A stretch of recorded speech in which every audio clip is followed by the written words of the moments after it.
게스트가 묻고 진행자가 답하는 역시나 박정호. 오늘도 저 아나운서 오승훈이 질문하고 박정호 교수가 답하겠습니다. 교수님 안녕하세요. 예, 안녕하세요. 오늘은 캐나다로 가봅니다. 네, 맞습니다.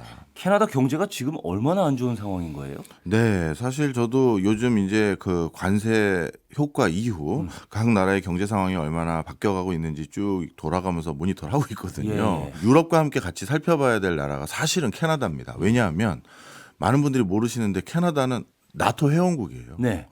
그러다 보니까 방위비 2.5배 늘리는 것도 캐나다도 같이 해야 되는 상황이고, 그리고 캐나다 경제는 전적으로 미국에 의존하고 있는 경제 구조를 가지고 있는데 예. 관세 두들겨 맞은 거는 캐나다도 마찬가지긴 하거든요. 물론 상대적으로 다른 나라보다 덜하긴 하지만 예. 그래서 뭔가 큰 변화가 있을 줄 알았는데 야, 경제가 이렇게까지 안 좋아졌나 싶은 거는 정말 놀랐습니다. 어느 정도인데요? 예, 일단 한 나라가 경제 상황이 어떤지 살펴보는데 두 가지는 기본적으로 체크하거든요. 예. 성장률하고 그다음에 실업률. 예. 근데 성장률이 극단적으로 떨어진 상태다라고 평가하는 그 기준이 잠재 성장률보다 낮아졌느냐 이걸 많이 꼽습니다. 실질 성장률이. 예. 네. 그런데 캐나다의 잠재 성장률이 1% 중반대로 다들 추정들을 하거든요. 네. 그런데 작년도 2025년도에 캐나다 경제 성장률 수치를 캐나다 중앙은행이 아무리 봐도 우리 1.2밖에 못한 것 같다라고 했고요. 그리고 2026년 올해는 아무리 봐도 1.1밖에 못할 것 같다라고 해서 작년에 그렇게 안 좋았던 경제 성장률 수치보다 올해 경제 성장률 수치를 더 낮게 잡고 있고 네. 이 두 개년도 연달아 잠재 성장률보다 낮은 성장을 보이는 걸로 지금 추정이 되고 있어요. 실업률은요? 실업률이 더 큰 문제입니다. 아, 그래요. 실업률이 7% 내외를 횡보하고 있는데 네. 이게 캐나다의 실업률 기준으로 했었을 때는 최근 10년 내 최고 수준까지 실업률이 올라간 상태입니다. 네. 실제 2025년 10월 달 실업률이 6.9%를 찍었고요. 이것은 팬데믹 기간을 제외하고는 9년 만에 가장 높은 수준을 찍은 그런 실업률이라고 전망이 되고 있고 네. 역시 2026년에도 아무리 봐도 7%를 웃도는 실업률을 계속 보일 것 같다라고 하면서 특히 우려되는 부분은요. 예. 우리 국가에서는 뭐 이번 달에 또는 이번 분기에 신규 일자리가 몇 개 더 생겼습니다. 이런 거 보도 많이 하거든요. 맞습니다. 그런데 2025년 들어서 1월 이후 사실상 캐나다에서는 신규 일자리가 거의 증가한 게 없는 수준으로 가버렸습니다. 아, 실제 발표를 그렇게 한 거예요? 예. 오. 그래서 지금 캐나다인이라고만 할 수는 없겠네요. 왜냐하면 캐나다는 아주 특이하게 계절 외국인 근로자하고 유학생이나 또 이민자들까지 일자리 구인 시장에 뛰어들거든요. 네. 그래서 구인 한 명당 한 구직자가 3명이 들러붙어 있어요.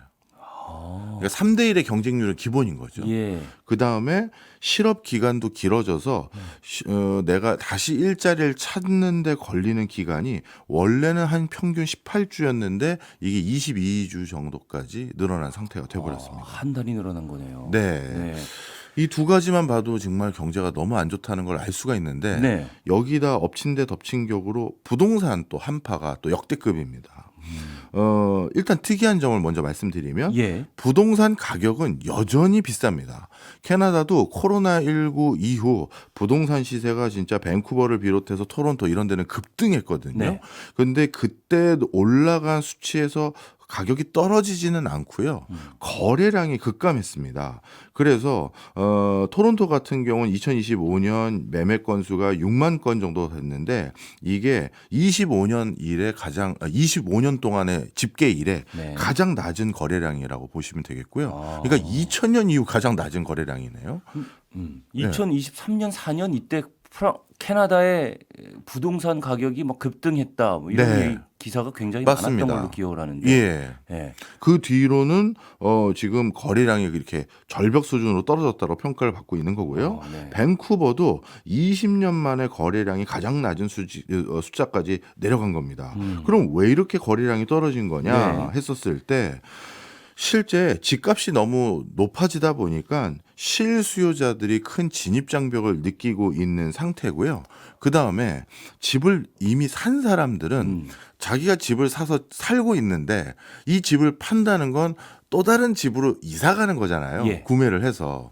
근데 본인들이 이 집을 살 때는 모기지론이 거의 제로 금리에 가까웠던 그 시절이에요. 예. 근데 지금 캐나다도 고금리 기조로 돌아섰거든요. 네. 그러면 이 집 팔고 다시 어느 집을 사는 과정에서 대출 계약을 체결할 때 이제는 높은 이자를 부담해야 되는 상황이 돼버리거든요.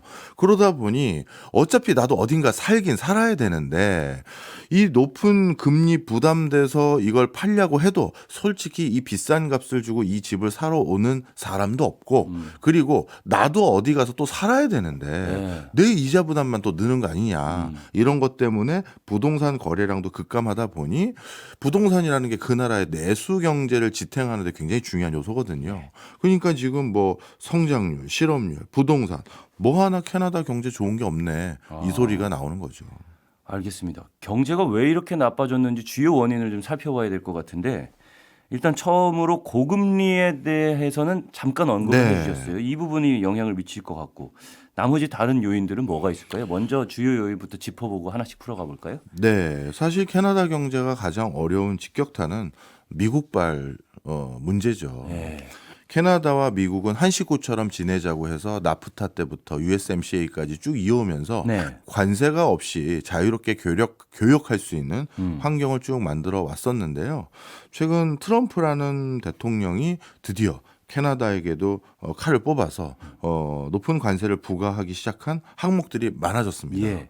그러다 보니까 미국과의 교육 규모가 가장 큰 캐나다 입장에서는 대미 관세가 강화되고 또 미국으로 나갈 수 있는 품목들과 나가는 교역 과정에서의 규제가 강화되면서 수출이 위축되고요. 예. 당연히 미국인들은 캐나다에서 만들어서 미국으로 보내는 것들이 더 싸거나 유리하다고 생각된 거는 캐나다에 적극적인 투자를 했었는데 이 투자마저도 크게 위축된 겁니다. 네. 그러다 보니 수출과 그 투자가 위축되다 보니 제조 고용이 악화될 수밖에 없었고 이게 가장 큰 직격탄을 맞은 첫 번째 요인이다. 이렇게 미국- 보시는 게 맞아요. 미국발 관세 네. 때문에. 그리고 또 한 가지가 더 예. 있는데요. 캐나다에 투자를 많이 했던 또 다른 축은 미국이 아니라 또 중국입니다. 예. 그런데 이게 참 캐나다의 통계를 보면 특이해요. 캐나다는 가장 많이 수출하는 품목 1등부터 10등까지 하고요. 캐나다가 가장 많이 수입하는 품목 1등부터 10등까지를 보면 네. 거의 똑같은 항목들이 꽤 많아요. 우리나라 같은 경우는 공산품, 반도체, 자동차 수출하고 수입하는 거는 석유라든가 천연가스나 원자재 수입하잖아요. 사실 교육이라는 게 대부분 이런 거 아니겠습니까?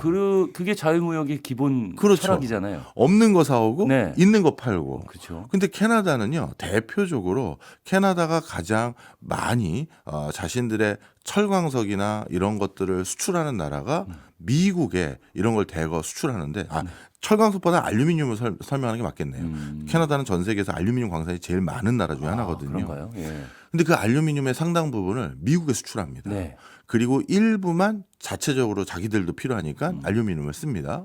그런데 캐나다가 가장 많이 수입하는 품목들을 일부 봤더니 예전에는 알루미늄을 또 대거 수입하는 거예요. 아니 본인들이 알루미늄 전 세계 최대 광산들을 가지고 있는데 왜 알루미늄을 수입하느냐? 혹시 가공을 한 걸 수입하고 원자재를 수출하고 이런 건가요? 그런 줄 알았는데 네.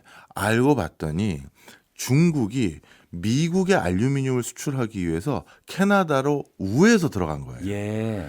미국이 중국산 원자재 중에 일부는 또 안 사겠다라고 선언을 했었거든요. 그러다 보니 중국도 알루미늄을 어디다 갖다 팔아야 되는데 네. 그런데 미국이 안 사준다고 하니까 캐나다를 찾아간 거죠. 야, 너희 캐나다는 너희도 알루미늄 생산하지만 우리 중국 알루미늄이 니네 거보다 더 싸. 우리는 값싼 인력 그다음에 낮은 환경 규제로 더 싸게 알루미늄을 생산하니 우리 걸 니네가 가져다가 쓰고 니네가 생산해낸 알루미늄은 미국에 갖다 팔아라. 원산지 규정 등등으로 인해서 니네 거는 미국에 사주지 않니. 근데 캐나다가 딱 보니까 우리 주식시장에서 이런 걸 차익거래라고 하잖아요. 예. 이거 딱 차익거래하기 딱 좋은 거잖아요. 그러니까 우리나라에서 나는 거를 우리 비용으로 만들어 가지고 수출을 하는 것보다 네. 그냥 사와 가지고 다시 수출을 하는 게 더 마진이 많이 남을 것 같기도 하고 그러면 그렇죠. 예, 양쪽을 다 시도해보는 맞습니다. 그런 방식이네요. 예. 그러다 보니까 이런 과정에서 중국 자본도 캐나다와의 교류 협력 때문에 투자도 많이 일어났고 네. 중국과의 교류 또는 무역하는 것도 캐나다 경제의 큰 축이었는데 이게 트럼프 2기 들어서 미국이 이걸 이제 발본색원 하겠다는 거예요. 니네 그동안 중국 거 사다가 우리한테 팔고 있었지? 우리가 모르는 줄 알았지? 하면서 그래서 트럼프가 대통령 당선되자마자 캐나다산 알루미늄과 이런 것들에 높은 관세를 부과하기 시작한 거거든요. 예. 그러다 보니 중국으로부터의 수출과 수입 이런 걸로 인한 경제적 효과마저도 사라지게 된 거죠. 네. 이게 지금 캐나다 경제의 가장 큰 발목을 잡는 요소인데 이 모든 게 결국 미국의 뭐 규제 또는 관세 때문인 거죠. 미국이 중국을 견제하기 위해서 관세를 꺼내 들었다라는 거는 뭐 여러 말씀을 통해서 우리가 얘기를 많이 나눴던 부분이기도 하니까 알겠습니다. 그다음 두 번째는 앞서 말씀드렸던 고금리 후유증입니다. 고금리. 네. 네. 캐나다도 코로나19 때 초저금리가 됐고요. 그때 유동성이 많이 공급되기 시작하면서 집값이 엄청 폭등했고 그 과정에서 나도 집 사는 게 나을 것 같은데 하면서 사람들이 또 대출 일으켜서 부채 일으켜서 집을 산 사람들이 네. 적지 않았습니다. 근데 이후 금리가 또 인상됐을 거 아니겠습니까? 그 과정에서 모기지 부담이 또 급증하다 보니까 자연스럽게 이거 내가 지금 빚 갚기도 버겁다 이런 사람들이 조금씩 늘어난 것도 사실이고요. 네.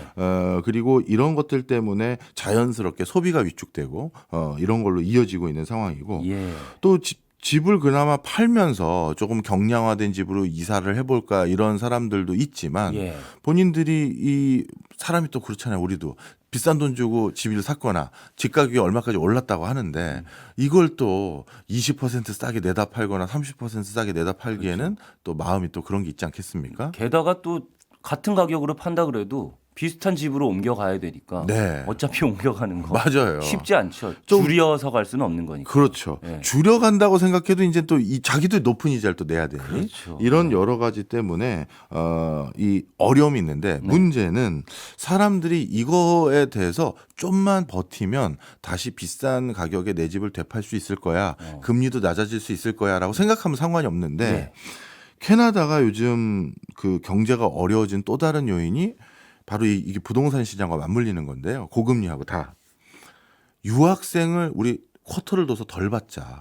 그리고 해외 이민을 덜 받자. 네. 이걸로 노선이 좀 돌아섰습니다. 그러면 원래 캐나다 그러면 우리나라 학생들도 유학이나 어학연수 많이 가고 네. 또 뭐랄까 전문직들이 또 이미 많이 가는 나라잖아요. 네. 그런데 캐나다가 앞서 말씀드린 것처럼 구인 하나에 구직자 3명이 들러붙다 보니 아, 예전에는 캐나다가 일손이 없다. 제발 이민이라도 와주세요 하는 나라였었는데 예. 이제 이 상황이 바뀐 거예요. 그러다 보니까 캐나다 원주민들 입장에서는 외국 이민 그만 좀 받았으면 좋겠다. 자국민도 고용이 안 되는데 무슨 외국인? 그렇죠. 네. 바로 그런 것들 때문에 이민을 덜 받고 그리고 유학생도 상대적으로 쿼터를 둬서 덜 받기 시작하면서 집 보러 오는 사람이 없는 거예요. 예. 그리고 렌트하겠다고 찾아오는 사람도 없고 그러면 유학생하고 또 이민자 뭐 몇 명이나 된다고 그것 때문에 이렇게 집 보러 오는 사람이 없다고 얘기하냐 하실 수가 있는데 실제 중국 유학생 숫자는 3분의 1 토막에서 4분의 1 토막이 났고요. 이민자 숫자도 한 절반 가까이 줄어드는 상황이 되다 보니까 이건 주택 시장에서 직격탄을 맞게 만드는 가장 직접적인 요인으로 평가되고 있어요. 부동산 가격에 대해서 지금 말씀을 많이 네. 하시는데 부동산이 어쨌든 한껏 올랐을 때가 있었다고 하고 네. 지금은 이제 거래가 급감했다라고 말씀하셨으니까 그때 사뒀던 사람들이 겪는 가계부채 문제도 굉장히 만만치 않을 것 같은데 이 부분은 어떻게 작용하고 있어요? 네. 사실 제로금리 때에서 네. 2%대까지 금리가 올라가니까 주택담보대출 한번 받아보신 분들은 알지만 금리 기조가 2%포인트 가까이 올라가면 이거는 실제 가계 실소득 중에서 네. 주거비 비중이 어마어마하게 늘어난 거거든요. 그렇죠.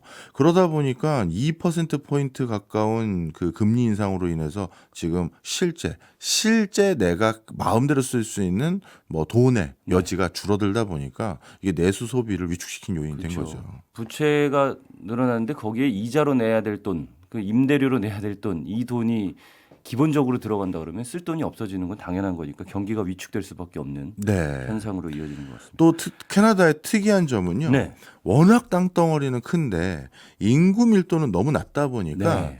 각 카운티도 아니고요. 아주 조그만 마을 단위로 그 마을에서 거의 독과점적인 공급자 역할을 하는 사람들이 의미 있는 경제 활동의 주체로 활동을 하고 있어요. 네. 근데 그 사람들 자체가 고금리 기조에서 뭔가 그분들이 신규 투자를 해줬을 때 그 동네에서 내가 누군가에게 채용당해서 그래서 일자리가 생기는 구조가 캐나다엔 또 많거든요. 네. 특히 북극권 쪽으로 올라가면 올라갈수록 우리 뭐 예를 들어서 판교 사는 사람들이 뭐 동탄까지 가서 일자리를 구하고 동탄에서 화성으로 넘어가고 이런 게 아니라 워낙 띄엄띄엄 살다 보니 예. 화성이라는 곳에 사는 사람은 화성 내에서만 일자리를 찾을 수밖에 없는 구조가 우리랑 좀 다른 점이에요. 네. 근데 화성 내에서 내가 무슨 공구상 운영해서 요 화성의 일부 지역 사람들에게 그 공구 그 뭐 팔면서 그 생활하고 또 그런 역할을 하는 사람은 직원 다 해봐야 10명 안 되는 사람 고용하고 하는 업자들도 많이 있거든요. 예. 하지만 그 지역에서 중요한 역할을 하는 거죠.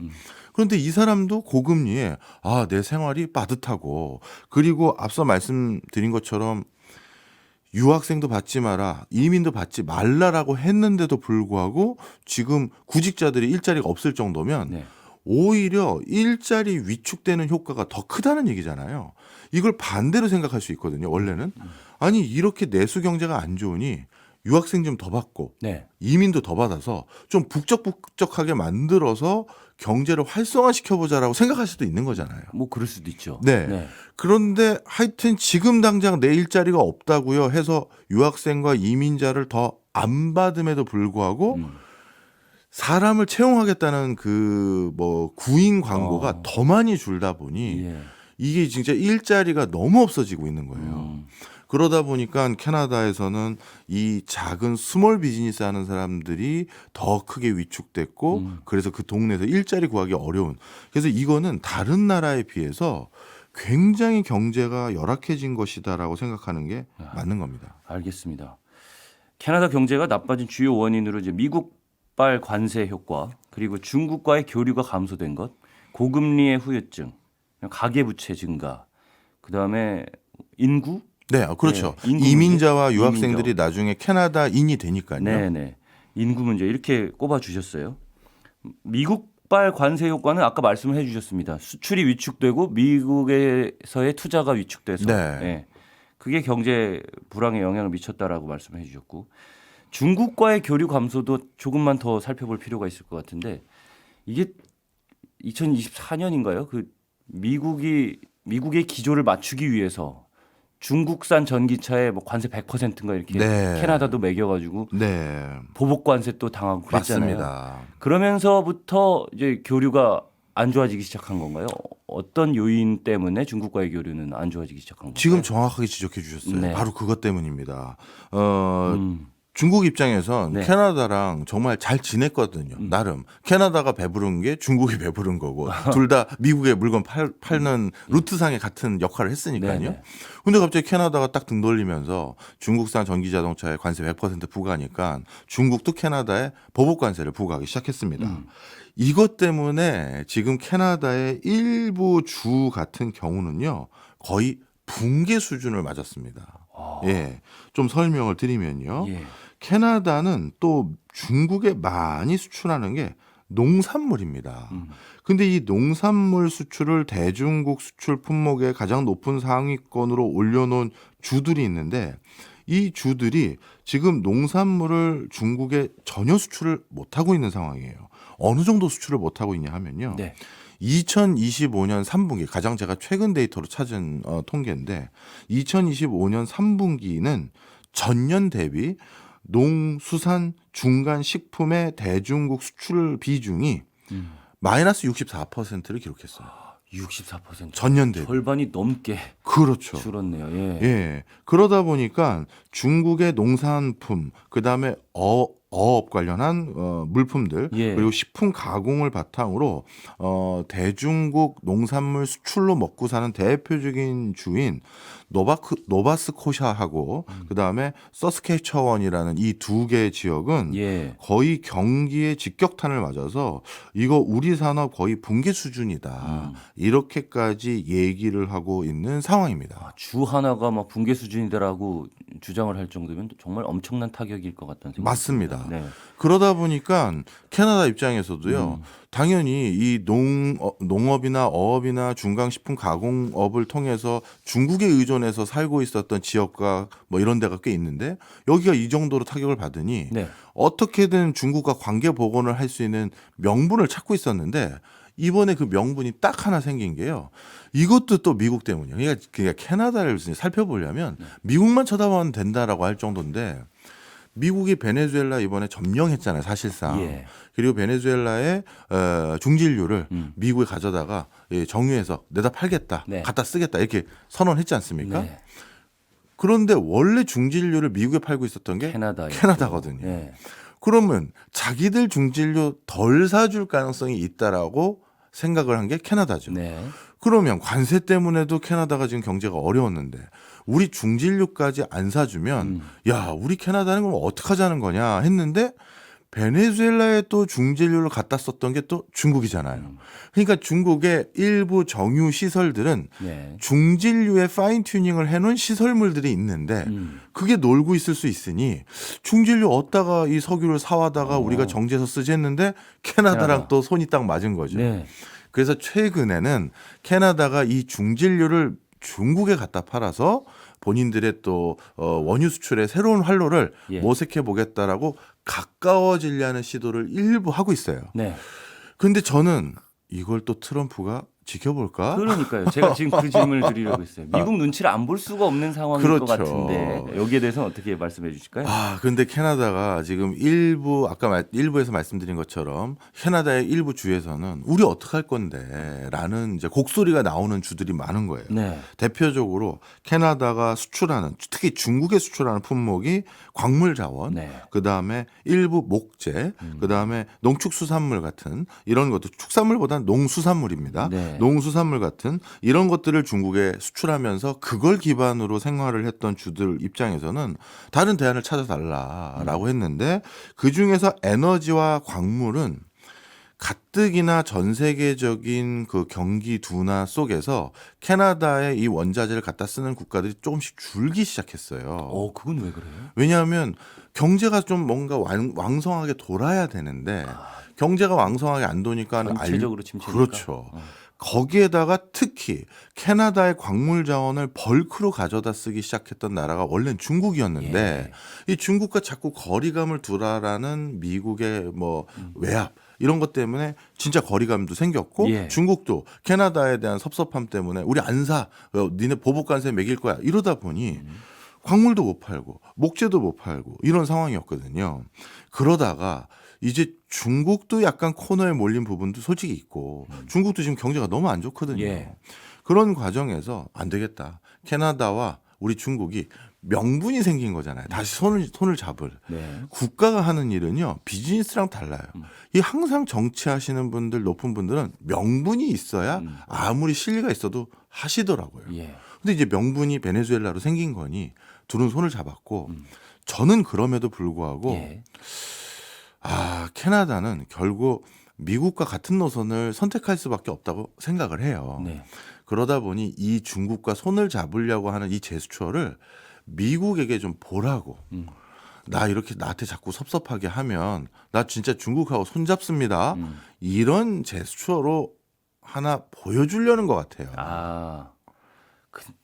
보여준다고 이게 먹힐까 하는 생각은 이게 들긴 트럼프한테 하고. 진짜 먹힐지 모르겠어요. 그러니까 중국과의 교류에 있어서는 정말 진퇴양난 아닌가 하는 생각이 들어요. 맞습니다. 네, 실질적으로 중국과 교류를 통해서 캐나다가 어쨌든 경제가 활발하게 움직일 수 있도록 하는 동력을 마련하고 싶을 텐데 미국의 눈치를 안 볼 수가 없으니까 게다가 또 미국 눈치를 안 보자니 미국과의 교류도 그게 중국과의 교류를 무시할 수 없을 만큼 크지 않겠습니까? 맞습니다. 캐나다로서는. 네. 네. 그러니까 미국이 한 번 더 관세 같은 걸로 또 어깃장을 놓기 시작하면 네. 그것도 캐나다로서는 감당할 수 없을 테니까. 근데 이제 캐나다인들의 여러 분위기가 네. 이것도 뭐 주마다 다르고 사람 마음마다 다 다르지만 네. 그래도 우리는 결국 미국 아니냐 그 얘기가 있거든요. 내부에서는. 네. 특히 중국하고 더 교역을 늘리는 건 이게 악순환이다라고 생각하는 캐나다인의 분위기들이 좀 있어요. 특히 중국계 유학생이나 중국 이민자들을 기반으로 비즈니스를 했거나 네. 그런 것들의 비중이 높은 지자체에서는 그게 더 큰데요. 요게 요 상황을 들어보시면 왜 캐나다인들이 그런 생각을 많이 가졌는지 이해하실 수가 있는데 네. 한때 캐나다도 우리 한국처럼 빈집 문제가 심각했거든요. 그래요. 예. 근데 빈집 문제가 심각해진 이유가 캐나다의 청년들이 대도시에 가서 일자리 찾으러 떠난 것도 이유가 일부 있지만 네. 또 한 가지 이유는 중국인들이 캐나다에 집을 너무 많이 사는 거예요. 네. 그리고 중국 유학생들 어차피 우리 애가 대학 가거나 중고등학교 갈 때 캐나다에 어학연수 보내야 될 수도 있으니 미리 집 사놓자. 그리고 뭐 에어비앤비나 아니면 뭐 렌트하면서 그걸로 뭐 수익도 얻을 수 있고 우리 안 쓸 때는 이런 생각으로 중국인들이 대거 캐나다 집을 사놓은 겁니다. 네. 또 어떤 사람은 중국 체제에 대한 어떤 불안전성 이것 때문에 만약을 대비해서 우리가 캐나다에도 터를 좀 잡아놓자 이런 사람도 있었고요. 그런데 캐나다의 거주민들 입장에서 한번 생각을 해보세요. 예.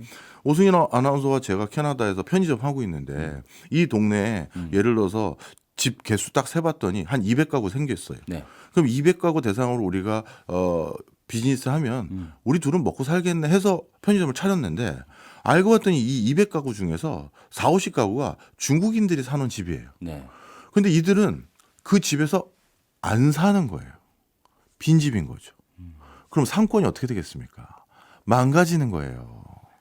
근데 집이 있다라는 거는 어쨌든 살 사람이 있으니까 그만큼을 지은 거 아니에요? 그게 중요한 수요도 건데요. 없이 그냥 지은 건가요? 중국인들 중에서 진짜 갑부들은 네. 자기가 캐나다에 집을 사놓고 일부는 까먹고 있거나 네. 관리를 적극적으로 안 하는 거예요. 관리를 안 해서. 그러니까 그 집이 예를 들어서 내가 그 집 하나만 가지고 거기서 나오는 월세 가지고 그렇죠. 생활하는 사람이라면 네. 어떻게든 그걸 사람 채우려고 노력을 하겠죠.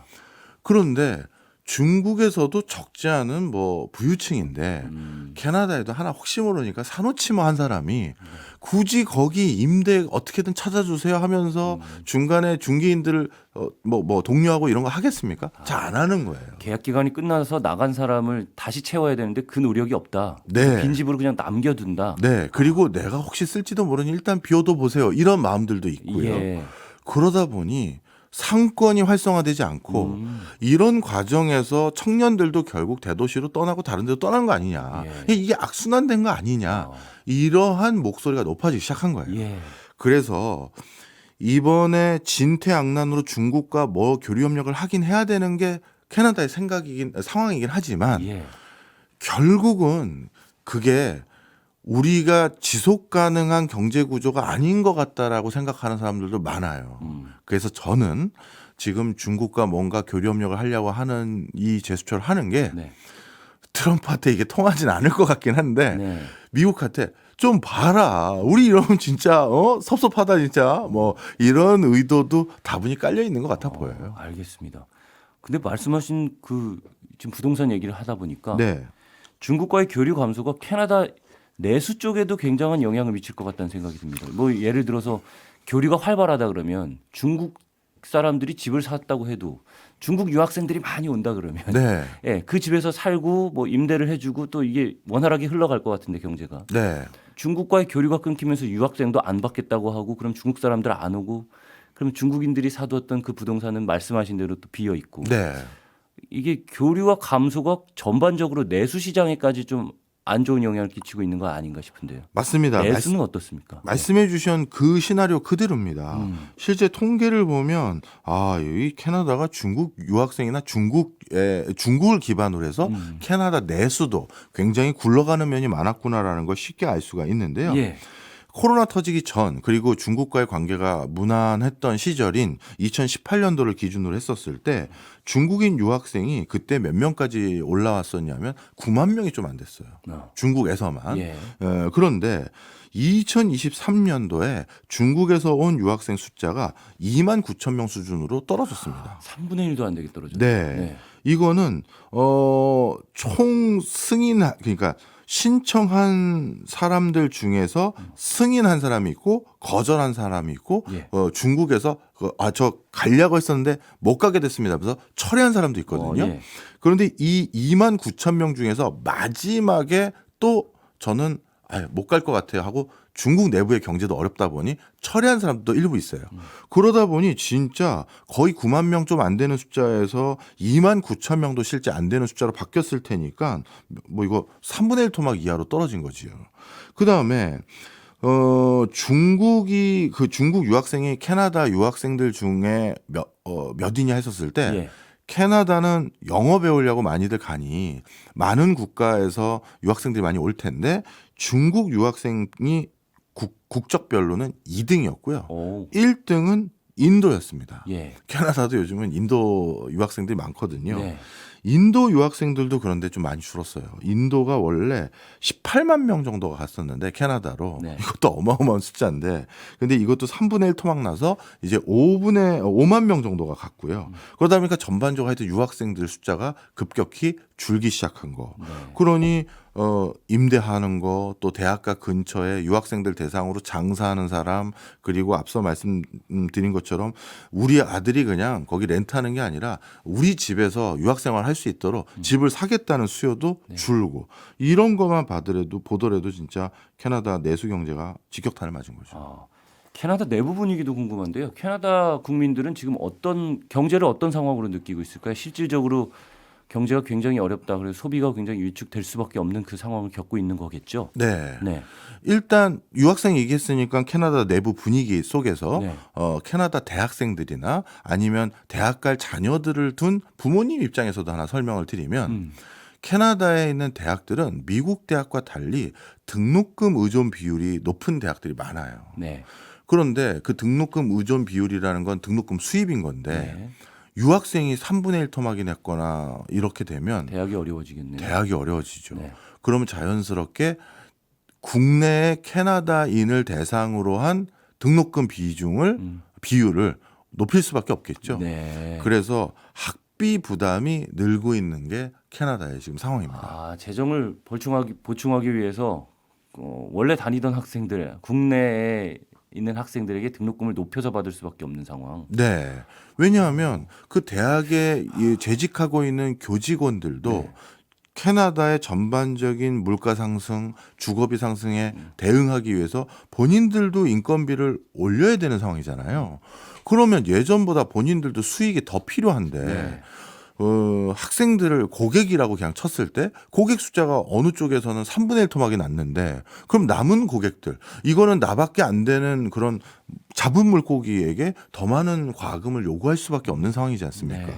그러다 보니 일단 교육비가 굉장히 많이 올랐고 그리고 앞서 주거비 오른 건 이미 말씀을 드렸고요. 네. 그다음에 생활비도 많이 오른 게 이 관세 등으로 인해서 전반적인 물가 상승 압박을 받고 있는 건 캐나다도 똑같습니다.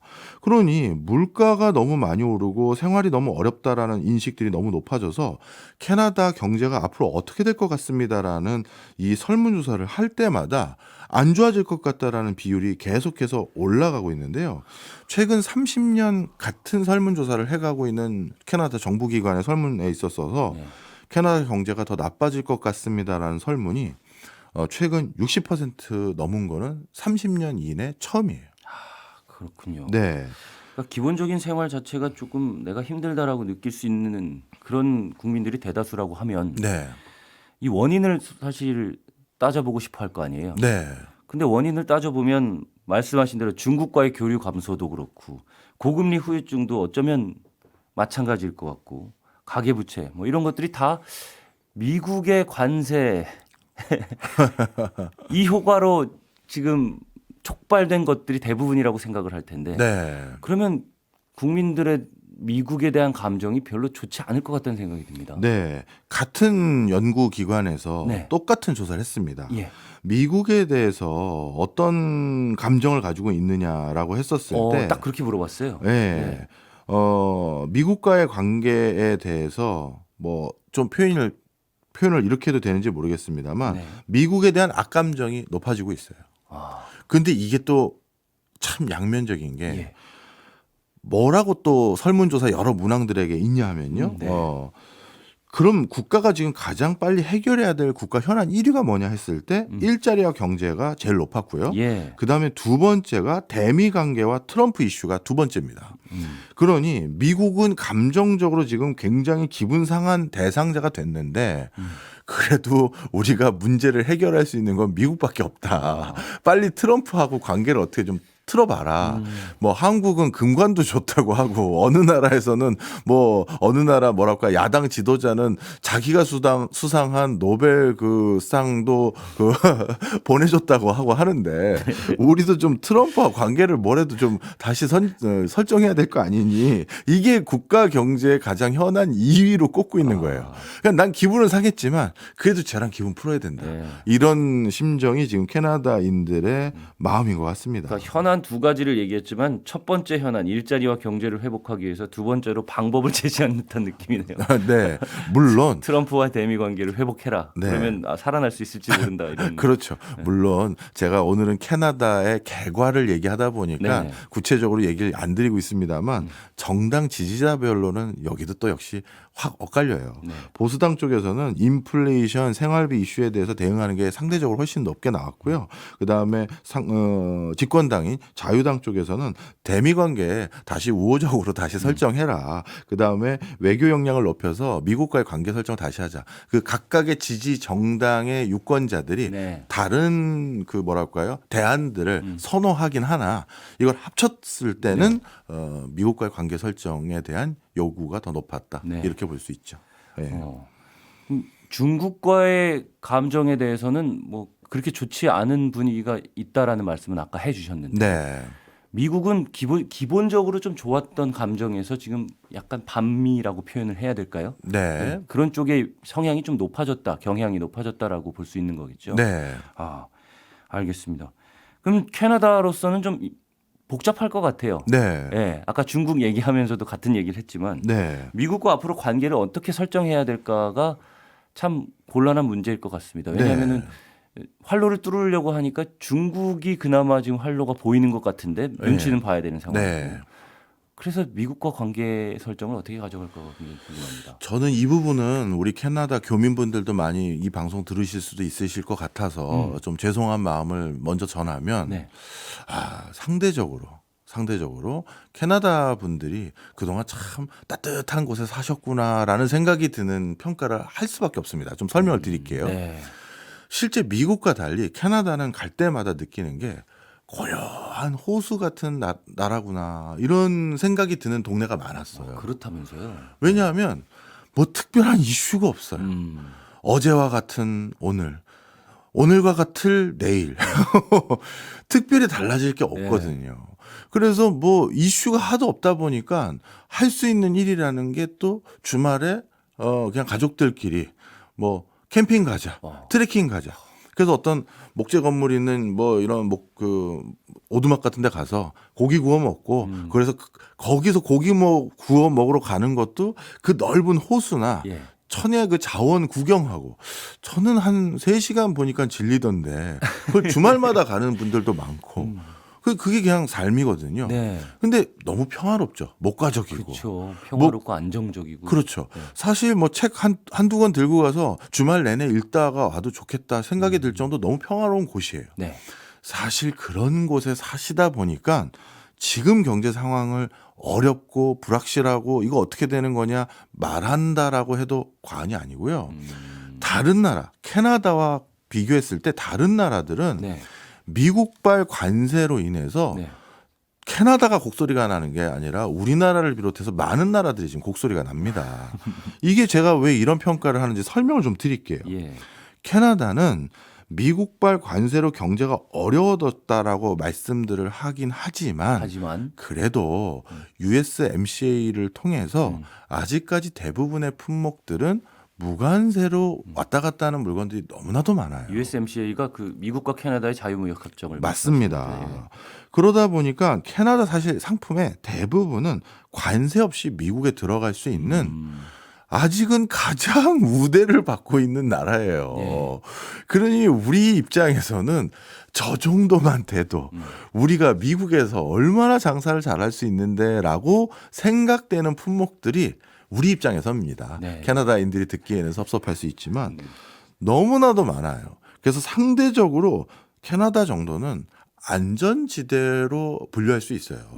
통상 분야 이렇게 환경 분석하고 연구하는 학자분들하고 얘기 나눠보면 캐나다가 이렇게 섭섭해하면 우리는 어떡하라는 거냐 이런 소리들을 많이 하다 보니 이게 좀 뭐랄까요?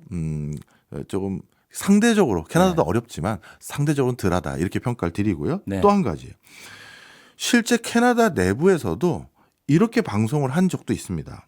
트럼프 관세에도 불구하고 캐나다가 예상보다 덜 망가진 이유는 네. 캐나다는 아직도 미국과 FTA를 체결한 국가로 그대로 남아있는 안전지대 아니냐가 캐나다 내부 방송에서도 전문가들이 평가했던 멘트예요. 그다음에 캐나다의 중앙은행에서 발표한 보고서 역시도 2026년, 2027년을 넘어가면서 다시 잠재 성장률에 해당되는 1% 중반대로 회복할 수 있다. 예. 그 얘기는 교통 정리가 다시 지금 관세 효과로 해서 막 재편되고 있지 않습니까? 그럼 사람들이 관세가 제일 낮은 루트를 다시 찾아오거나 거기에서 뭔가 생산해서 미국에 갖다 파는 게 낫겠다라고 판단을 할 건데 예. 그게 바로 캐나다라는 거예요. 아, 그러다 보니 뭐 예전처럼 아주 그냥 쾌적한 환경은 아닐지라도 우리가 상대적으로 안전지대이기 때문에 회복은 될 겁니다라는 내부 중앙은행의 평가들도 있는 상황이에요. 네. 알겠습니다. 그럼에도 불구하고 네. 캐나다로서는 미국은 어쨌든 캐나다에 대해서 굉장히 우호적으로만 지금 대하고 있지는 않는 상황이니까. 그렇죠. 예, 미국과 분리할 수는 없잖아요. 캐나다. 분리할 수는 없고요. 그렇죠. 어떻게 보면 미국과 계속 손을 잡을 수밖에 없다는 걸 캐나다인들 중에 적지 않은 비중이 네. 아까 설문조사에도 말씀드렸듯이 판단을 한 것 같습니다. 그래서 저는 이렇게 평가를 해요. 트럼프라는 사람이 대통령이 가지고 있는 그 리더십의 스타일과 예.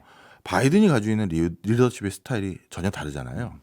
바이든은 미국이 힘을 가지고 있다는 걸 알았습니다. 네. 물론 그 이전 대통령도 다 알았어요. 근데 이 힘을 이제 사용할 때가 됐다라고 생각을 했는데 바이든은 캐나다와 멕시코라든가 우방 국가들에게는 그래도 친구들이 있어야 우리가 힘을 네. 계속 더 유지하고 관리할 수 있지 않겠느냐 해서 우방국들에겐 힘을 사용하지 않았어요. 그런데 트럼프는 그렇죠. 앞서 말씀드린 것처럼 이 우방국들이 우리한테 장사하고 있는 애들이야. 오히려 중국의 힘을 키워주고 있는 놈들이야. 이렇게 인식을 했던 게 트럼프지 않습니까? 네. 그래서 가장 최우방 국가인 캐나다에게도 그 힘을 직접적으로 사용한 겁니다. 사용하고 났더니 캐나다인들이 어떤 인식을 했느냐. 미국과 우린 친구가 아니냐가 아니라 우린 미국이 없으면 안 되는 거구나. 이런 인식이 좀 높아졌어요. 네. 만약에 트럼프 대통령이 이런 상황에서 임기 말까지 캐나다를 더 쥐고 흔들고 하잖아요. 네. 그러면 캐나다와 미국 관계가 수평적인 관계가 아니라 어찌 보면 주종 관계는 아니더라도 네. 조금 뭐 종속적인 관계로 더 설정이 달라질 수 있는 여지마저도 충분히 있어 보입니다. 네. 아까 말씀하신 그동안 따뜻한 환경에서 잘 지내왔다라는 말씀이 기억에 남는데 그런데 이런 생각도 들어요. 그러니까 미국이 지금 하는 행보들을 보면 베네수엘라 문제라든지 그린란드 문제라든지 캐나다로서는 거기에 연관이 될 수밖에 없는 국가잖아요. 네. 베네수엘라는 석유 문제에 그린란드는 당연히 그 영토가 네. 맞닿아 있으니 거의 다 있으니까요. 이런 상황에서 그러면 무조건 미국 편을 들 수도 없는 상황이고. 네. 그런데 그 따뜻했던 환경을 계속 유지하고 싶다면 네. 예, 미국의 손을 들어줘야 되는 그런 입장일 것 같긴 한데 네. 굉장히 곤란하지 않을까 싶은 생각이 들어서. 네. 예. 바로 그래서 이 캐나다와 우리나라가 같이 할 수 있는 게 많은 것 같습니다. 이쪽으로 결론이 오는군요. 예. 네. 왜냐하면 캐나다는 이 엄청난 광물 자원을 이제 중국에 내다 파는 거는 미국에게 간접적으로 규제를 받고 있다 해도 과언이 아니에요. 네. 그러면 이 많은 광물들 새로 사줄 사람들이 필요합니다.